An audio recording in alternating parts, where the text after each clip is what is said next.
ನಂದರಾಜು ನೆಲದ ಮೇಲೆ ಬಿದ್ದಿದ್ದ. ವಿಜಯ್ ಅವನನ್ನು ಹತ್ತಿರಕ್ಕೆ ಎಳೆದನು. ರಾಮ ಎಂದು ಹೇಳಿ ಉಸಿರು ಬಿಟ್ಟ. ವಿಜಯ್ ತಕ್ಷಣ ಆ ಪ್ರದೇಶವನ್ನು ಪರಿಶೀಲಿಸಿದ.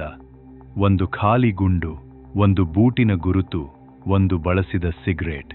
ವಿಜಯ್ ತನ್ನ ಸೀನಿಯರ್ಸ್ಗೆ ಮಾಹಿತಿ ಹೇಳಿದ್ದನು. ಆದರೆ ಅವರಲ್ಲಿ ಕೆಲವರಿಗೆ ಇದು ದೊಡ್ಡ ವಿಷಯವಾಗಿಯೇ ತೋರಿಸಲಿಲ್ಲ. ಒಬ್ಬ ಅಪರಾಧಿಯ ಸಾವು ಅಷ್ಟೇ ಅಲ್ಲವೇ ಎಂದು ಒಬ್ಬ ಅಧಿಕಾರಿ ಹೇಳಿದ್ರು. ನಂದರಾಜುವಿನ ಜೇಬಿನಲ್ಲಿ ಒಂದು ಪರ್ಸ್ ಇತ್ತು. ಅದರಲ್ಲಿ ಫೋಟೋ ಹಿಂದೆ RS ಕಾಂಟ್ರಾಕ್ಟಿಂಗ್ ತುಮಕೂರು ಎಂದು ಬರೆದಿತ್ತು.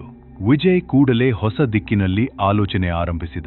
ತಕ್ಷಣವೇ ತುಮಕೂರಿಗೆ ಹೊರಟ. ವಿಜಯ್ ತುಮಕೂರಿಗೆ ತಲುಪಿದ. ಅಲ್ಲಿ ಆ ಕಂಪನಿಗೆ ಸೇರಿದ ಒಂದು ಗೋಡೌನ್ ಗುರುತಿಸಿದ. ಗೋಡೆಗಳನ್ನು ಬಿಳಿಯಾಗಿ ಬಣ್ಣ ಹಚ್ಚಲಾಗಿತ್ತು. ಆದರೆ ಗೋಡೌನ್ ಒಳಗೆ ರಹಸ್ಯ ಕೊಠಡಿಗಳು ಇದ್ದವು.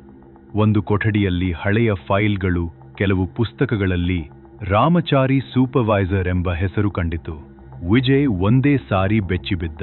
ಅವನಿಗೆ ಈಗ ಅರ್ಥವಾಯಿತು. ನಂದರಾಜು ಕೊನೆಗೆ ಹೇಳಲು ಬಯಸಿದ ಹೆಸರು ರಾಮಚಾರಿ. ಯಾರು ಈ ರಾಮಚಾರಿ?